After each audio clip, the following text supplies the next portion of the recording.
We're on the air in 3, 2. Actually, we're live. My name is Matt Kundle. I'm the owner of the Sound Off Podcast Network. I'm in Winnipeg, Canada. And, we're on the air in 3, 2. What? Yeah, we're on right now. Want to welcome everybody to this the Pod Power Roundtable.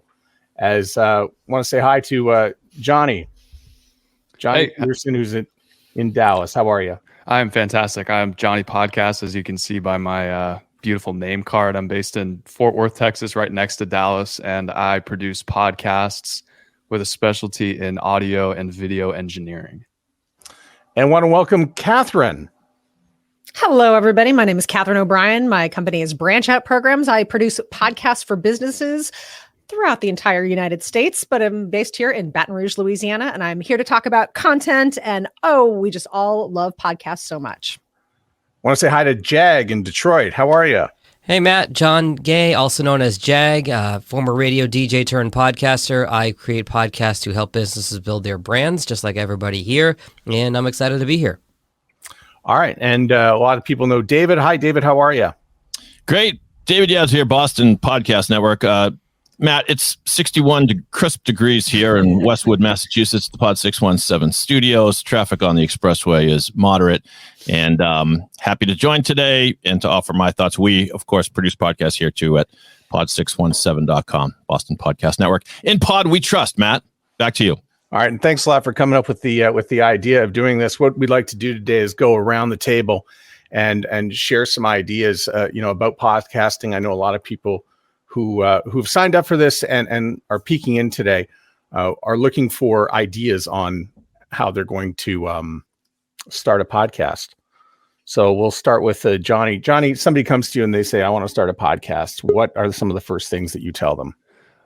Before we even start the conversation is you have to, what's the reason for doing this? And I can't tell you, it's become less and less nowadays, but it used to be a lot of, I saw Joe Rogan signed a $100 million contract with Spotify, so I figure I can bust out a true crime podcast 6 months in, start rolling in some ad sponsors, which is a fine goal to have, but you need to have some kind of goal. And I've found with the clients that I work with that having it be tied into your growing your personal brand or somehow tying it into your business, whether it's bringing on people who could potentially be clients that you want to interview, this is how you get your foot in the door.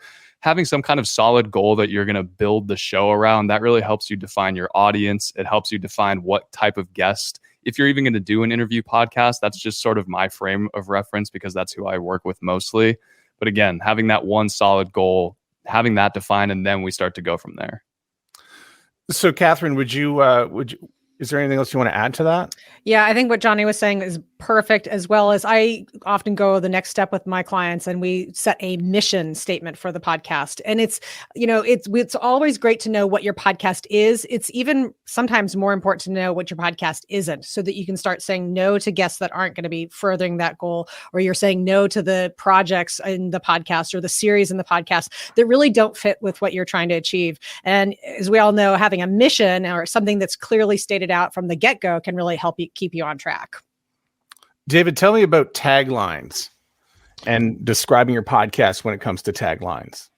Well, nobody cares about your podcast until they do. That's a mantra here at Pod 617. And so first thing they need to understand is what your podcast is about. So when you come up with an idea for a podcast, you should be able to describe it certainly in 30 seconds or less.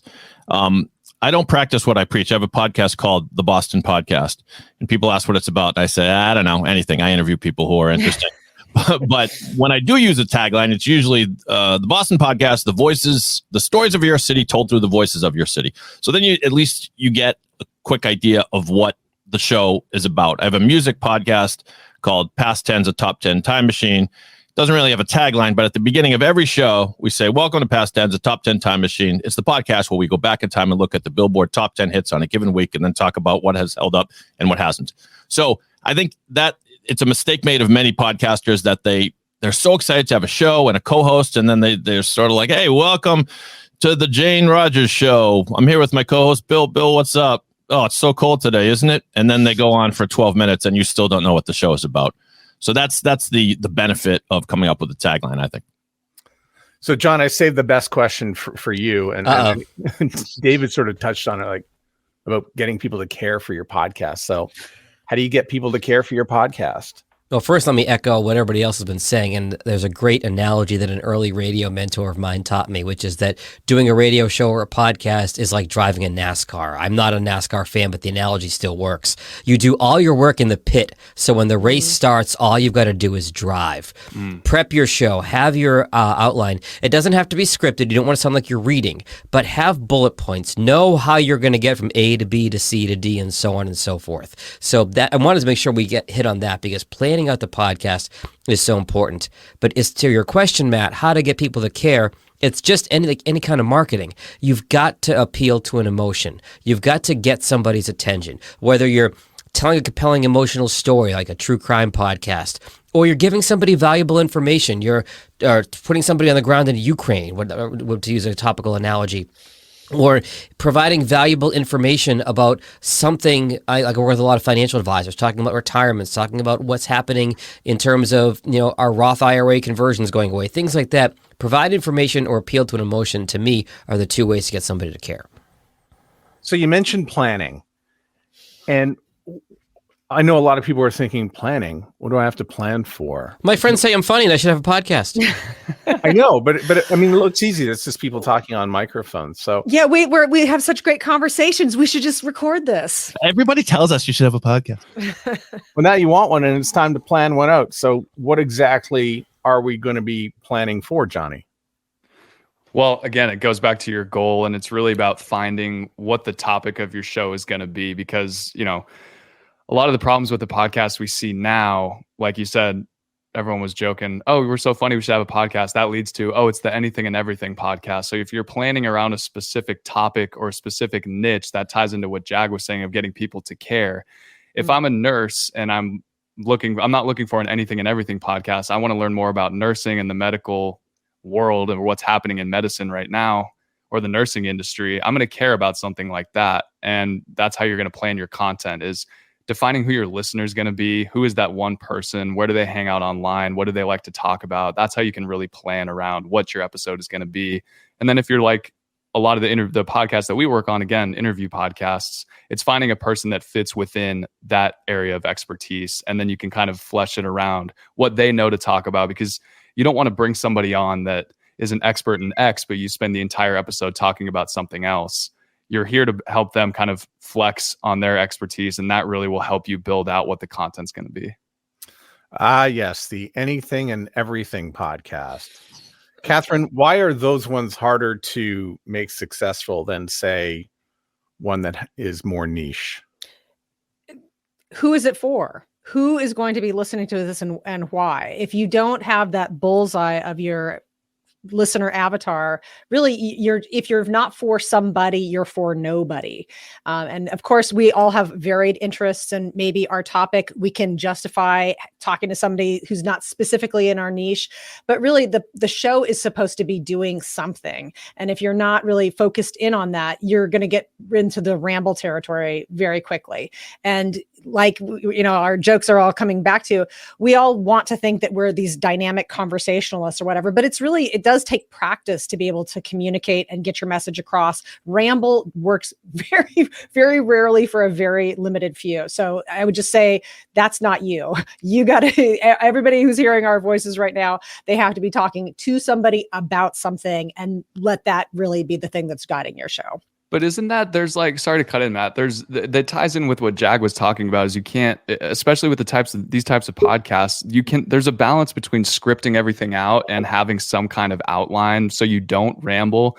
But at a certain point, I think that you can over prepare, and you can then, like Jag was just saying, you start to sound like you're just reading off of a script. And a lot of the appeal that comes from podcasting is having that friendly voice, that familiar voice, where it sounds like you're just having a conversation at a coffee shop, and the listener is sort of just the third person at the table listening to this conversation. And it sort of cheapens the experience when it seems like it's too over prepared. So that's something to think about too, is finding that line between being too prepared and also not rambling and talking about nothing because you've got nothing written down. Well, yeah, but what you're talking about really is like the sweet spot between the overproduced and the unprepared. I mean, there is like a nice wide bell curve in there, and there is a difference between not having your show for somebody, for a specific listener. That doesn't mean when you hone in on who you want to be reaching with your podcast, that doesn't mean that you're not going to attract other types of people who aren't that exact person. So it really is that sweet spot between those two extremes. Yeah. We're not disagreeing here. No. By the way, we will later. Jag keeps moving off this. Do you disappear? Everyone's going to think I'm putting Jag in a corner. Nobody puts Jag in a corner. No, I'm having a login issue. I'll be back momentarily and I'll be good. I just apologize.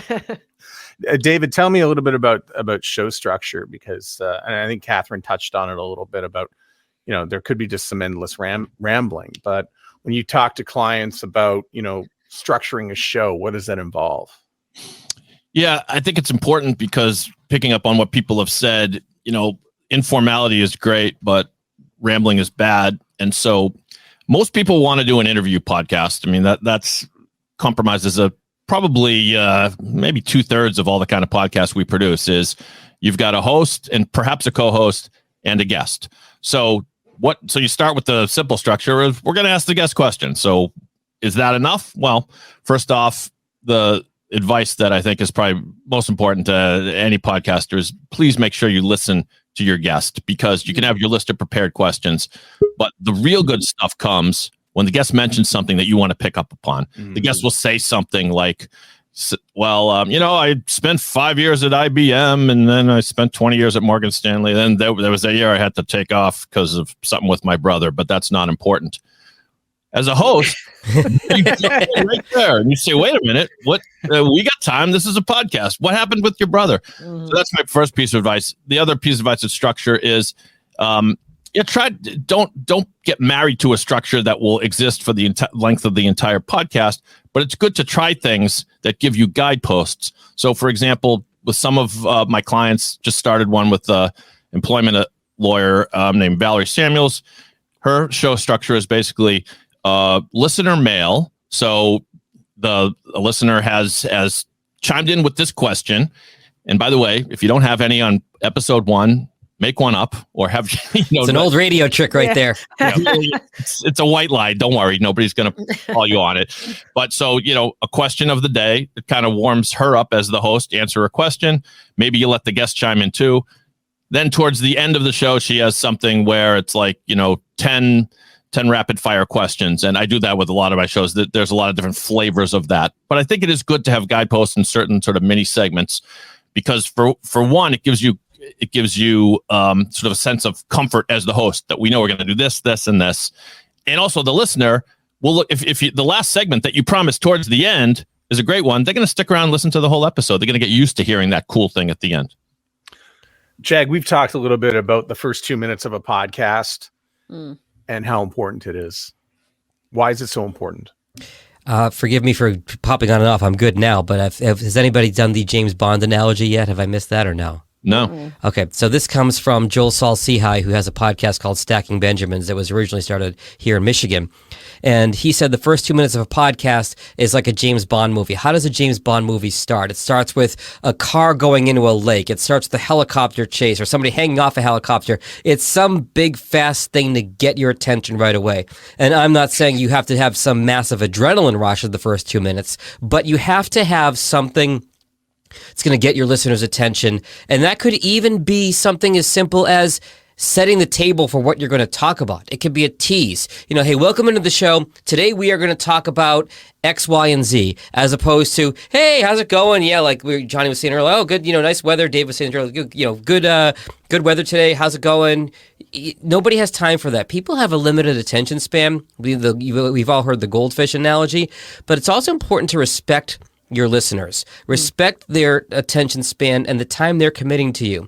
They're committing time to way more than liking a cat video on Facebook. That takes a fraction of a second. But if you are downloading and listening to a podcast, you're making that 10, 15, 30, 45, 60, whatever it is, minute commitment to somebody. Respect them for committing that time to you and be respectful of their time.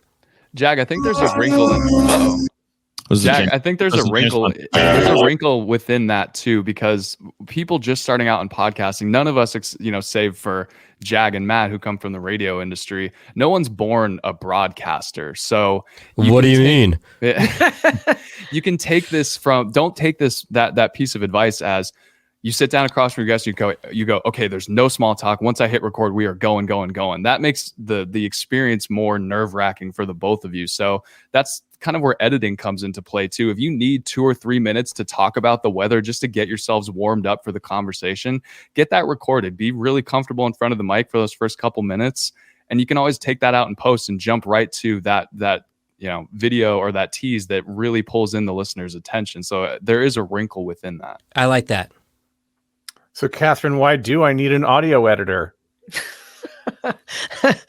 Because speaking of that James Bond start that we all know, and now anybody who's hearing this will know, is that the quality of your audio matters. Of course, you can have good hooks and you can get people interested, but if your sound quality is bad, that's where people are making that connection. If it's poor, then they're going to drop off. So if you have an audio editor, they can work all the magic. You put what you can on the recording, and then the audio editor can take it up. And I am amongst some amazing audio editors right here. I was thinking about radio and how it was all very live and off the cuff, but then I'm also reminded that anything you can record, you can make better. So, David, when you're doing editing, what exactly are you removing or adding? Yeah, it's a different philosophy from editor to editor, I think. And some of the pure audio reel sort of absolutists will try to take out every pause, every every repeated word. I think generally you don't want to go that far. You don't want to suck the guts out of a good conversation. Sometimes a dramatic pause is great. A pause that's there because the guest forgot what they were talking about, maybe not so great. So we do all use, and we compare notes on this, the 5 of us all the time, about software tools. There are great ones, but it does take a human touch. So I tend to try to take out most of the ums and uhs, particularly if somebody has a crutch. Unfortunately, and we all do have a crutch that word that they repeat. Some people don't realize they're saying it 3 times in a row. When I first got to Dallas, Texas, I didn't know anything about. So in other words, clean that up. We try to look for inconsistencies, things that, moments where people forgot the name of something. And it's just kind of, as a listener, it would be distracting to you to try to take that out. And then there are other tools like Jag introduced us all to this tool, which I don't even know if I should tell people about it, Jag, because it's such a great put us out of business. Well, here, David, I'll piggyback off your point there, which is my new love, which is that there are AI softwares that will delete ums and uhs, but they will not know exactly which ones to take out and not. I mean, if you're on a budget and you're kind of doing this, as a hobbyist, maybe. But, the artful is a panel I remember at a convention we were all at, where if somebody asks a question of the guest and it's a really good question and the guest has to think about that answer for a second, let me think about that for a second. That's important to the context of the conversation. You'll want to leave that. If somebody is just saying, to David's point, that's just distracting. That can go. I find as a general rule, I probably take out about 80% of the ums and ahs. I leave some in for context. I leave some in if just the way the word came, it's not a clean edit. The rule with editing is if somebody knows there's an edit there, don't make the edit. Some edits can't be made cleanly, so you might just leave some of those crutch words in that situation. That's part of the AI thing too, Jag. Is it does like Descript is the software we're all dancing around naming. If you guys are hobbyist podcasters and you want to look into AI editing tools, Descript is the way to go. But there is a downside to that. If you're someone that's really concerned about cutting out all of your ums, uhs, those, the AI does I would say a B grade job of removing all of those. However, there's the edit itself may not be clean in terms of fading out of the previous word or fading out the breath and then fading back into the next word. The AI doesn't do that. It's a really choppy cut. And unless it's a perfect, I'll give you an example sentence. My name is Johnny, Peterson and I make podcasts, it'll get that, and that could be a pretty clean edit. But if you have the word in between two words that are pretty close together, it's going to be a really choppy cut. So if just kind of buyer beware, if you're going to use tools like Descript, you need to re-listen through that audio that's been cut and make sure that edit is clean. And if you want to learn more about that, connect with any of us offline on Twitter or wherever on social media, and we'll give more context to what that means. I want to chime into something that Jag said, and we talk a lot about the ers and ums because every podcaster or every editor talks about taking those out. I would say that there's something artful about silence too, and we've seen a lot of some of these, the AI or some of the editing where it's truncating all of the silence. But silence can really be your friend. Silence can help convey emotion. It can let a point really hit and land. It can be show the maybe a tension or the conflict that somebody's thinking about before they give an answer. So silence is another thing that sometimes can really be helpful to the storytelling aspect of your podcast episode. And it's not something you just want to take out for the sake of taking things out. Catherine, that's also just good advice as an interviewer. I'll give a quick example. One of the first podcasts I ever did, I interviewed the first openly gay judge on the Massachusetts appeals court. And he was talking about how growing up and being a closeted gay male going through law school, there were just really difficult moments. And he was retelling a story and he paused, and I couldn't tell why he paused at first, but then I realized he was tearing up. He was getting emotional. And for once in my life, I listened to the voice inside my head that said, Dave, shut the hell up. Do not interrupt this moment. And he composed himself, and that turned out to be one of the more compelling moments in there. So some silence could be your friend. And I'd say even when in doubt, let the guest have time, because if you decide that pause is too long, you can always take it out later. I think one of the best reasons why you would hire a podcast producer, and this is my experience, is that I listened to it a number of times, but it doesn't come out the same way that, the radio might sound or an audio recording like a song sounds. The levels are low when I get on the airplane. It doesn't sound the same in my car. And then I asked somebody about it, and then up came this word compression, and I have no idea what compression is. And so that's when I immediately went and hired a professional to teach me a little bit about this. Johnny, why is this important for audio? Compression. I mean, I wasn't trained in like Full Sail University. A lot of us are self-taught, so I can't give an academic answer to what compression really is. But essentially, when you're a hobbyist podcaster and you're recording, thank you, Jag. When you're a hobbyist podcaster and you're recording, the gain level, i.e. the volume of your microphone, can be all over the place. And if it's way too high, we need to bring that down because it's just going to puncture the listener's ears. So essentially what we do with compression is basically we're putting a weight on top of that recorded audio and we're pushing it down just a little bit or even a lot if it's way too high. But really, ultimately, the goal of compression is to make the final audio that we're putting out really comfortable for the listener, because if we as the listener have to struggle through listening to a piece of audio, you're going to last maybe 15 or 20 seconds, even if it's the most compelling conversation you've ever heard. So yeah, and I didn't want to get too knee deep into the audio hoopla on the whole thing, but I guess the question is, why do some podcasts sound bad and other ones sound better? I mean, I think it's a lot easier to make a bad sounding podcast than it is to make a really good sounding one. Yeah. And it is one of the things that, sorry, Johnny, it is one of the things that will prompt the listener to turn it off. I mean, think about, if you've ever been on a podcast, they welcome the guest on and the guest's level is so low that you can't hear it and it's crackly. And then you end up having to adjust your volume knob because the host is so loud and the guest is not. So those are the kind of things, like people will accept if someone sounds like a radio call-in guest and their voice sounds a little staticky, but there's a limit. And so we all just want to make sure it's a comfortable listen. I think there's a trade-off there, which is the worse your audio is, the better the content has to be. And people will be a lot more forgiving of average or C or D audio, but only if the content is an A+. And one of the biggest things, to David's point, is inconsistent volume between the guests. If you've got somebody in a car who has to mess with the volume knob between the guest and the host, and they're going to get their ears blown out when the louder person comes on, you're right, they're not going to last long. I don't care what you're talking about. And they could get in a car accident because they keep looking down at the radio. You don't want that on your conscience. Come on now. No, that's not why we started this podcast. Let's go around just briefly about microphones, because I think a lot of people, their first purchase is going to be the microphone, or I've got to buy a microphone. What are your quick and fast tips or suggestions for purchasing a microphone? What should we be looking for? I'll go first. Shure MV7 USB. It's $250. I know it sounds expensive, but get that microphone. It's the USB version of this one. That's all I'll say. Shure is SHURE, is that right?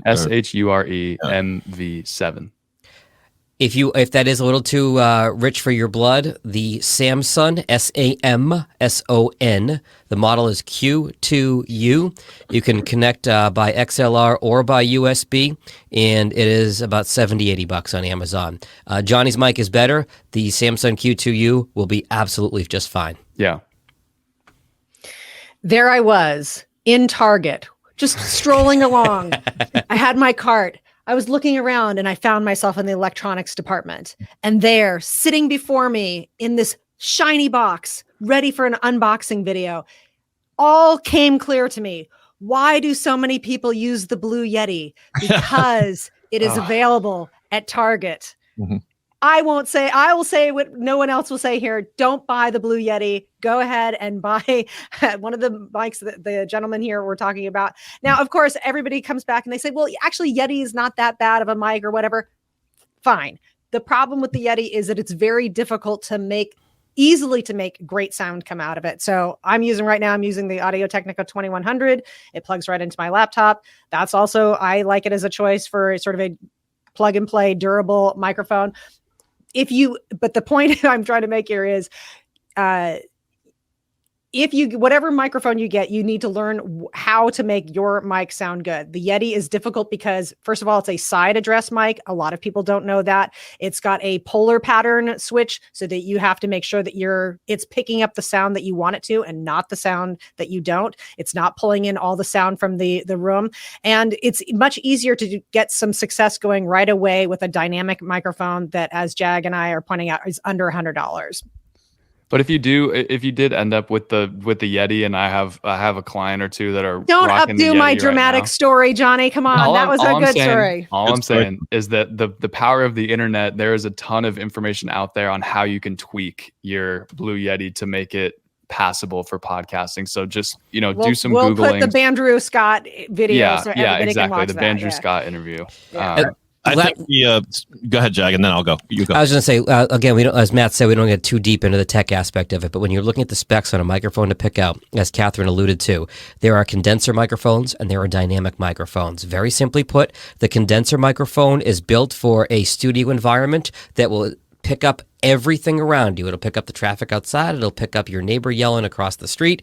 A dynamic microphone is designed to pick up more of your voice going into it and less of the background. As you're starting out especially, get a dynamic microphone, not a condenser microphone.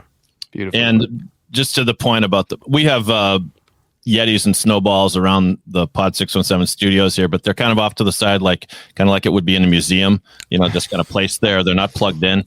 One of the big mistakes people make is falling for the thing where the Yeti or the Snowball, one of those, it has a setting where you can set it so that it gets everybody in the room. It will never work well. Never. It'll sound like a bunch of people in a room, not like a podcast. So don't do that. And I'd be curious to hear if anyone has quick advice. I don't want to get too deep in the weeds, but about if you have two co-hosts, you're doing a podcast with a friend, you should have two microphones. The technical aspect of getting both of those into the same feed is actually a little bit more complicated than we would hope. I have a lot of people who just actually get on a Zoom call, even if they're in the same office, they go into different rooms.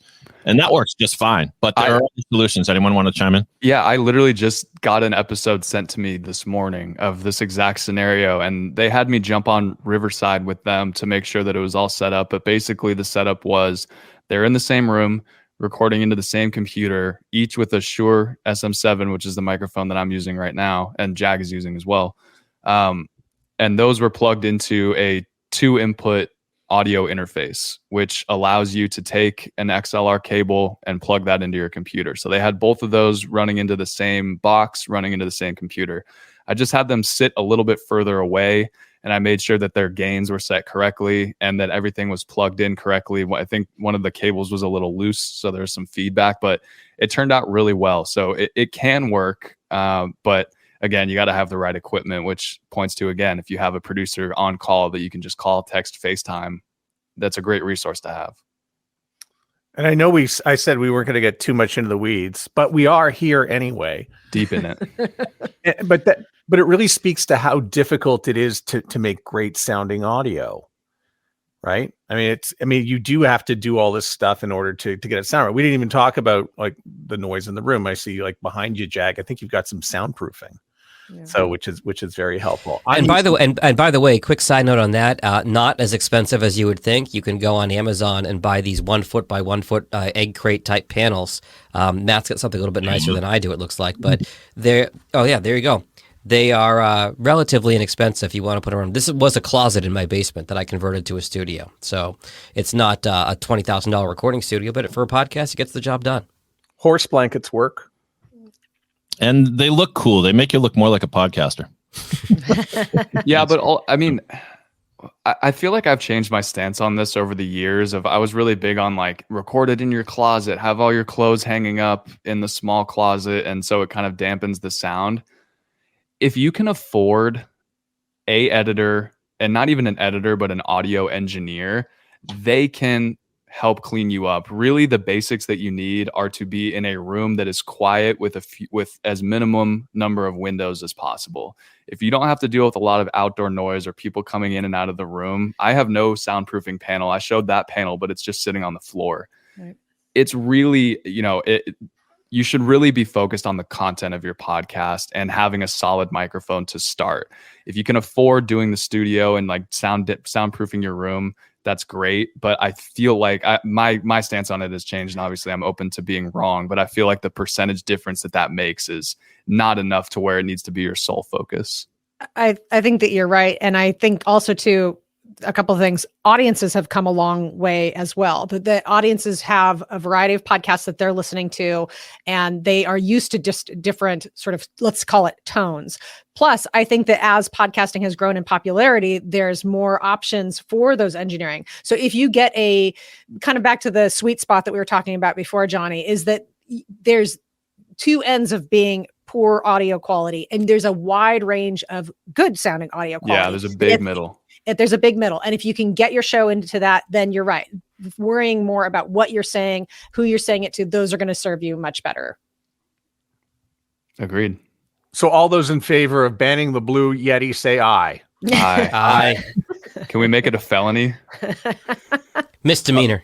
I'll say it again. You can learn there are ways to make, like we were saying, there are ways to make it sound good, passable, yeah. But it's just, you have to know thy mic. It takes more work. And if you're not already like into audio, it's weird because if you're into audio engineering and podcasting sound, you wouldn't buy it. But if you're not, and you have bought it, you need to have that knowledge to be able to work it correctly. So that's it's, you're screwed if you do, screwed if you don't. The worst thing for a bad product is good marketing.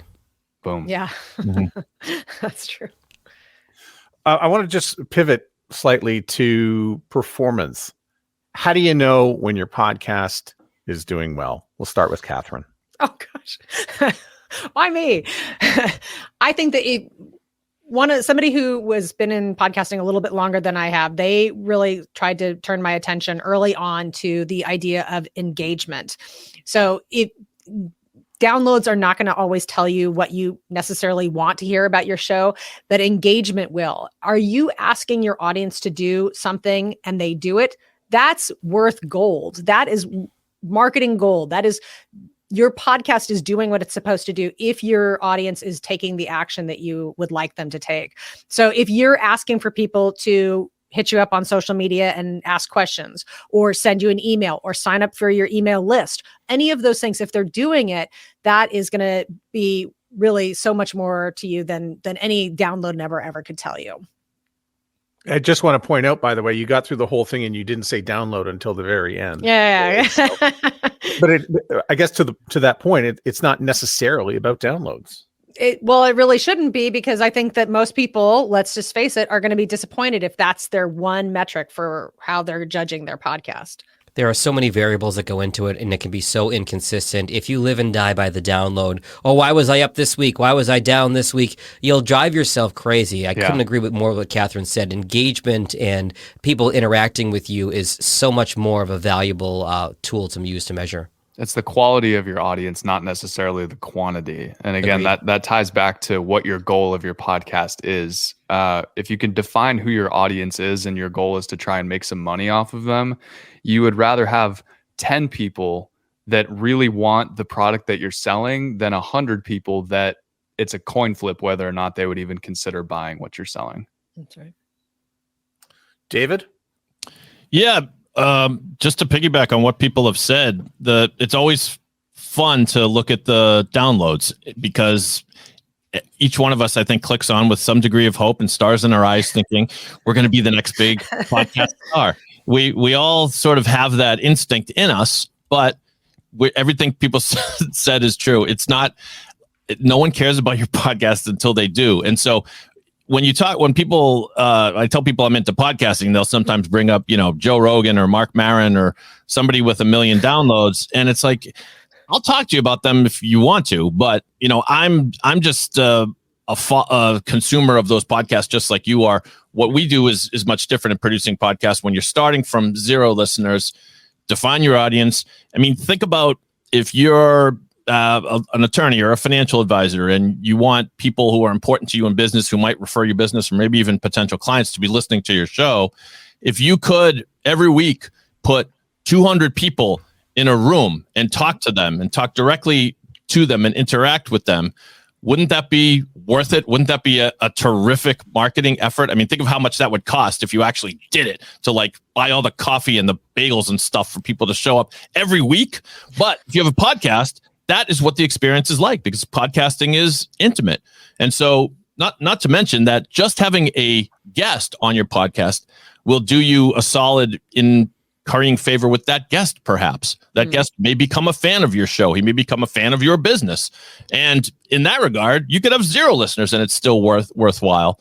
And the other thing is that you're producing a library that you'll be proud of, we hope, and will live forever. And that has value. People will find your podcast years after, just through searching for a certain person. They will continue to find your podcast. So those are all great reasons that aren't necessarily big in downloads. Downloads are great, but other stuff's better. I know, Jag, you look like you want to jump in. Well, I was just thinking about, to change the topic here a little bit, I was thinking what Dave was saying about searchability and discovering your podcast. I think something that's worth mentioning to our audience today is the value of YouTube and Google. Now, Apple and Spotify are by far the biggest 2 podcast apps. That's where people are listening to podcasts on the app side of things. But we've seen in the last year, and Matt, I know you have some data on this as well, but we've seen in the last year, folks are consuming podcast content on YouTube. Why? Because they're Googling something. And as most of you probably know, Google owns YouTube. How many times have you Googled how to do something and you get a YouTube search results? So if your podcast, even if you're not shooting video for it, even if it's audio only, you can still put that audio on YouTube. There are tools like headliner.app, or you could simply take the static image of your show work and upload the audio, create a video that way. It's that way, if somebody's Googling for your show or Googling a topic related to your show, you want your show to come up in those search results. Make sure that your title of your podcast itself reflects what the show is about. Don't get too cute. Same thing with your individual episode titles and your show notes. Google can't search audio quite yet, but it can search text. So make sure your show notes are up to date and make sure you're on Apple, Spotify, and YouTube for searchability. Have we confirmed, Jag, that they can, the show notes, that Google pulls from the show notes directly, or in terms of search results? Because I feel like I'm not saying that you're wrong. I just know that that's a point of contention in the world. It is a point of contention, but I do know that episode title and podcast title and authors are seen by Google. That part is true. And I don't know if I don't have any numbers to go with this, but one thing that I've added to all of the show notes that I do is I do have a section that's called mentioned on the show, and I phrase things in questions like this question is answered on the show. I love that. And it's just a little blurb, just common questions that would have been answered in the show. Again, I don't have any proof about it yet, but it's a practice that I'm employing. I've noticed it in mine. A lot of the shows that I work on will incorporate the time codes, which I've talked to your guys' ears off about before, but basically having each question typed out with the time code in there. I've noticed that the shows that I do that on rank a lot higher in Google than the shows that don't. Interesting. And Writing this down. It makes a lot more sense too if you just think about it theoretically. If you have an episode and you just write out 4 or 5 sentences of I'm interviewing Jag in Detroit, he's a podcaster, we have a great time, period, versus me asking him, writing out every single question that I asked him, what's the best microphone to have? What DAW are you using to edit your podcast? Where are you hosting your podcast online? Is it Libsyn? Is it Simplecast? Having all of that out there, when people search those terms, will bump you up the page on Google.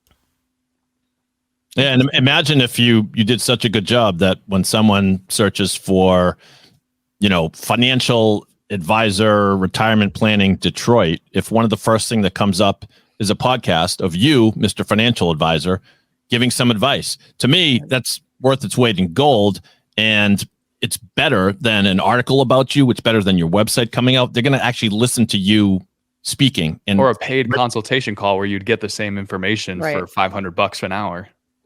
Right. And you can completely control the tone of your voice in a podcast. People can actually get to know you rather than just, a paid ad is what it is, right? So we got to this particular point. We've talked about Google and the show notes and what goes into all those fields. And now we have to talk about why it's important to have a website.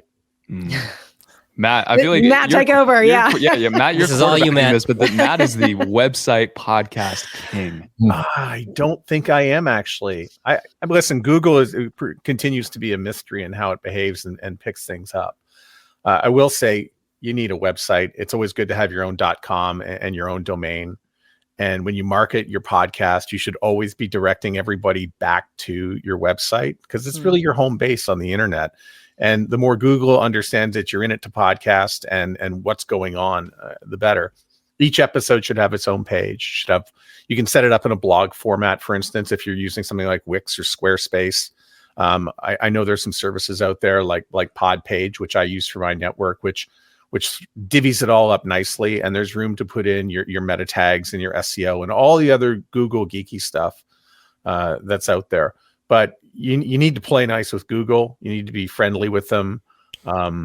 Understand a little bit about the tags and having the website point to the RSS feed and getting it all to understand that yes, there's a podcast here. And I think one of the mistakes a lot of people make with their podcast website is they say, well, I'm going to add a podcast page, and it's just one page with all the episodes listed straight up and down, and then that's just the one page.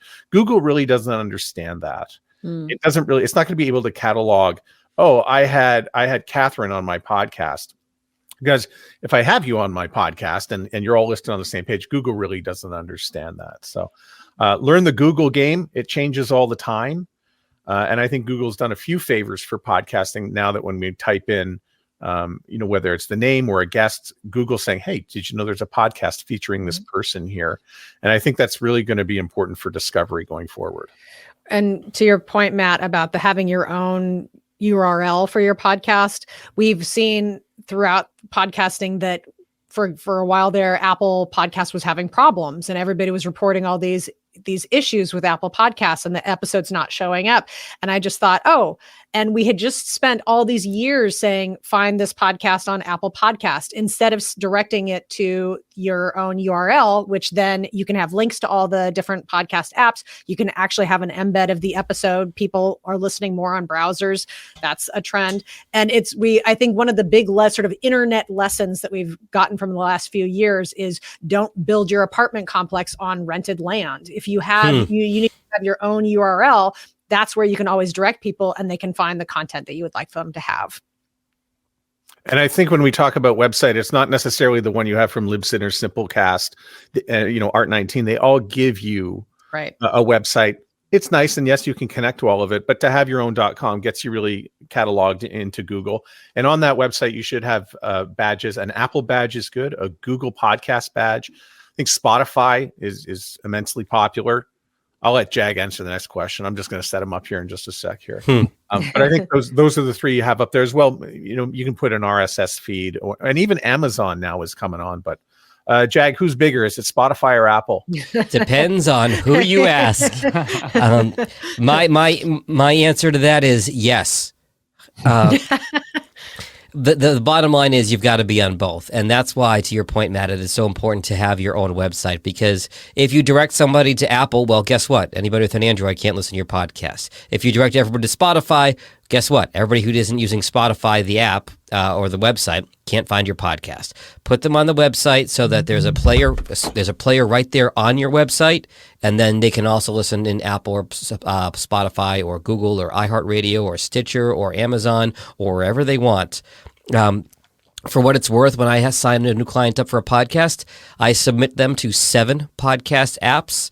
The 7 are Apple, Spotify, Google, TuneIn, Stitcher, iHeartRadio, and Amazon Music. I think that's 7. Is that 7, Johnny? I counted on my fingers. Yeah.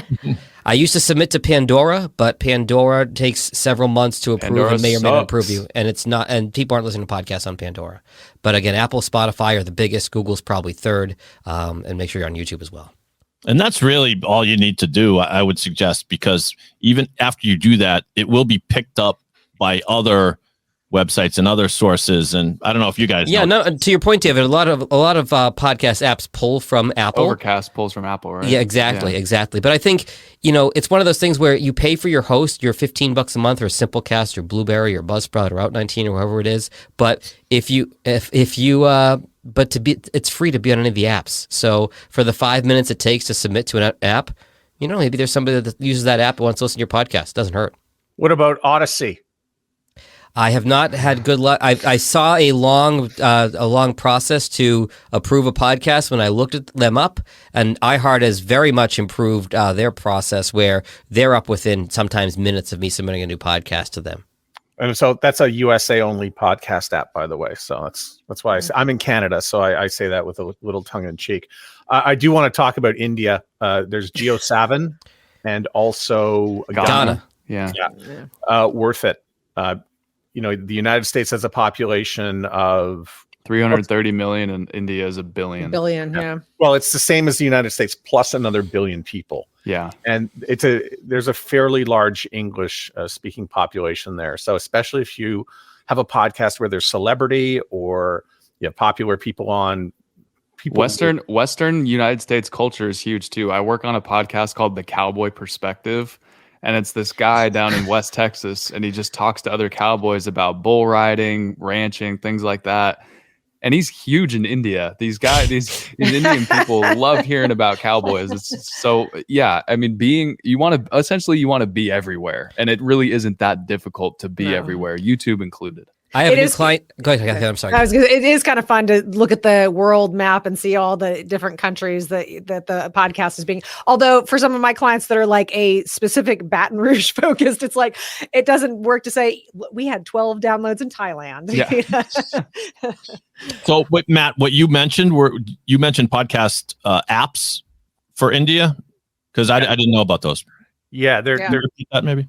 Yeah, I'll put it in the chat. Both of them. What are you going to say, Jag? I have a new client I'm developing a podcast with. It's a men's health podcast. He's a urologist.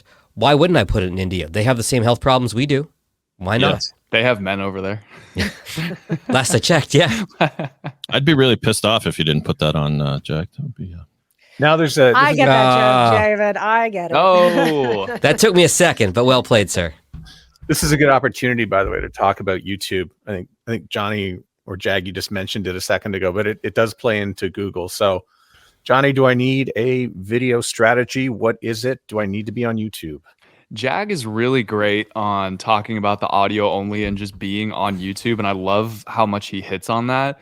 When I have people consult with me about starting a podcast, I always ask them if they're interested in video. And if they're iffy on it, I don't steer them that way. I say, let's nail down the audio side of things first. Let's just get your podcast rolling. Let's focus a lot on the content and having really high quality audio for your audio only listeners. Because yes, while YouTube is the biggest media consumption platform in the world, people are going to listen to your podcast because it's a podcast, so they'll likely be listening on podcast platforms. But if you are interested in getting into video, you should absolutely do it. You can do it with a very bare bones budget, as much as you can just have your iPhone set up recording you, and you just line it up in, if you're on Apple, I think it's called iMovie. or there's a Premiere, or I think Premiere is the Adobe product, but you can pay somebody $5 just to drop the audio on top of your video and line it up and make sure that your mouth connects with the clean audio. It really isn't that difficult, but it does give a more professional sense to your podcast. And as you level up and go, you can do the multi-camera setup. You can make it seem more like a really high production show. But I always steer people towards, let's nail down the podcast side of things first. And if video is something that you're interested in and that you can afford to spend the money on, why not do it? Because that is going to pull somebody in more who's searching and finding you off of YouTube than necessarily a static image. Yeah, if you're doing 2 separate rounds of edits, one for the audio podcast and one for the video, that's something you probably want to do 3 years into your journey as a podcaster. I agree with Johnny completely. Video is good. It's better to be on YouTube than not be on YouTube, but I still file it under nice things to have.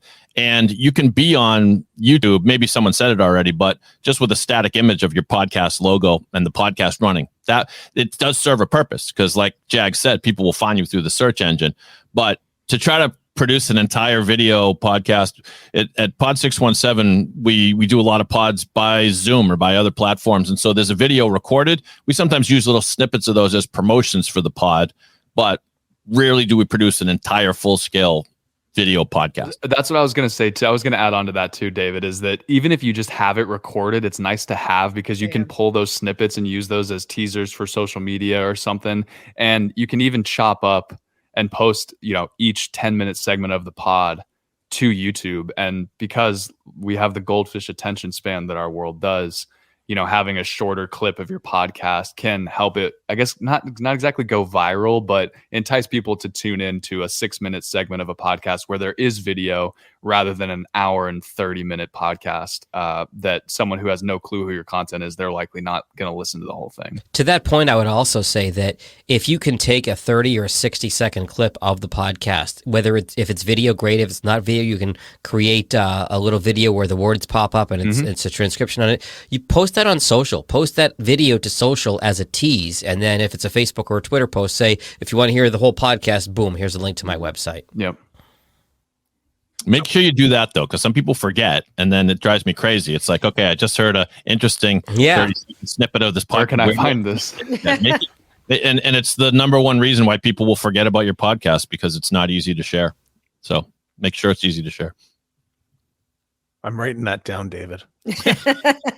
What were we talking about? I have the attention span of a goldfish. Making it easy to share. I think that's a great marketing tip, and something that we don't consider a lot when we go out into marketing it. So, I mean, I don't like to be the person who brings all the bad news to this, but after you've finished a podcast, you've really only done about half the work, because now you do have to market the whole thing and make it easy for people to share, send the people back to the website and whatnot. And I really like the tip with the video clips that can be repurposed out into social media land. So how much social media and how much marketing, do we need to dedicate into this? I think it depends on your bandwidth. It depends on how much you can do. You've really got to have a strategy to say, I have X amount of hours in my week to dedicate this to. Social media is big. Another tool that, if you haven't used it, is getting people to sign up for an email distribution list. Because if you are emailing somebody every time you have a new episode come out, you're going right to their inbox, versus hoping that Zuckerberg shows them your stuff on Facebook or Instagram, which, let's be honest, it's a real crapshoot. So let's, sorry if that tickets us taken down off of Facebook at this point, but it's... he's watching right now and he's like, damn it, Jag. I'm sure he is. Stream up until then. Strike. I'm sure he is in Facebook jail now, but have an email campaign if you're able to. There are a lot of platforms that are pretty easy to set up. That's something I'd highly recommend as well. That's the better question I should have asked. And that's, what's your favorite marketing tool? And I think to that, email is incredibly strong. Yeah. Who's got others? Jag had it on the list. It's word of mouth. That's the best way to market your podcast. Is your listeners are your biggest advocate. Your guests that came on the show, their audience is the biggest advocate. So hearing it from someone that you trust, hey, I really enjoy this podcast, I think you'd like it too. That's the best marketing that you can do. And it's free, because you have your biggest fans helping you. And so that kind of ties into what your call to action is of your show. You kind of get one chance to ask of one thing of your listener. And it's, hey, if you enjoyed this, share it with one person. I know one person that you know would like this, or at least would give it a try. Just send it to them. That is so much better than rate and review, because that's cliche. People say that because they hear other podcasters say that and think that's what you're supposed to say. Ratings and reviews are good for social proof, but that's it. And if you ego get inflation. Exactly. If you want to grow your podcast, you've got to get people to share it by word of mouth. So I want to share one word of mouth tip that I just recently, there's a guy, I was trying to look up his last name. His name is Travis. He's on Instagram at Poddex. It's a game that he created. And one of the things he says about word of mouth is a great engagement tool is to ask your audience to think of one person. Think of one person and tell them about the show.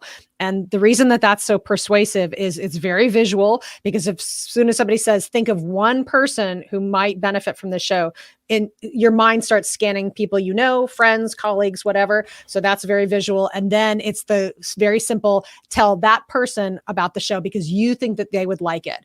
And that's a great word of mouth tip that I have been trying to spread as far and wide as I can go, because it makes so much sense. It's one thing to say, tell your friends about the show. It's like, hello, I'd like to tell you about a podcast that I've been listening to, as opposed to getting very specific and thinking about a show that you like and the person that that would also enjoy that show. So that's a great word of mouth tip. That ties back into everything that we've talked about today, which is you want to make this as easy for them, your listener, to share this with someone that they care about, because they're now putting their name on the line of saying, hey, you trust me. You need to trust me to listen to this podcast. It's everywhere. So it's really easy for that person to find. If they're on an Android phone, they can get it on Spotify or Google Podcasts. If they have the Apple phone, they can get it on Apple Podcasts immediately. If they have YouTube, they can find it on YouTube. Also, it has really high quality audio and video production. Now, wow, this isn't some rinky-dink podcast where they're just yelling into their computer for an hour. This is a real show. And that's going to make it so much easier for that person, that fan, that listener to share it with somebody else. So all of those factors that we've talked about today make it so much easier, and you're packaging it up and you just say, now help me spread this to the world. And you probably have people that are already prepared and incentivized to share your show because they like your show, and people like to be part of something. Like we have the music. Oh, look, the logo's going by now, past tense. The music podcast that I do, we have probably about 10 to 12 people that every episode will email in with just funny thoughts, reactions to the prior show. Well, those people, those are your ambassadors. That's your posse. If you call them out on the show, mention them on the show. Hey, it was great. Jeff from Wilmington checked in. He had a question about something. People dig that, and then you can send them this episode and say, by the way, we gave you a shout out in this episode. Now, you think that person isn't going to want to share that episode or any episode that you asked them to? So, love it. Yeah. I want to throw out there to guest on another podcast. Yes. Yeah. Just a great way to extend your audience and your brand out there. Podcast listeners like podcasts. What do you know?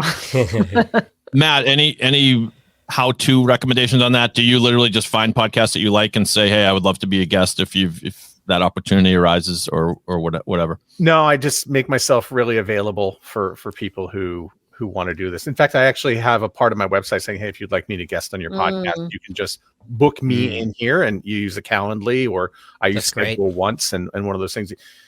Marketing is really about making yourself as available as possible.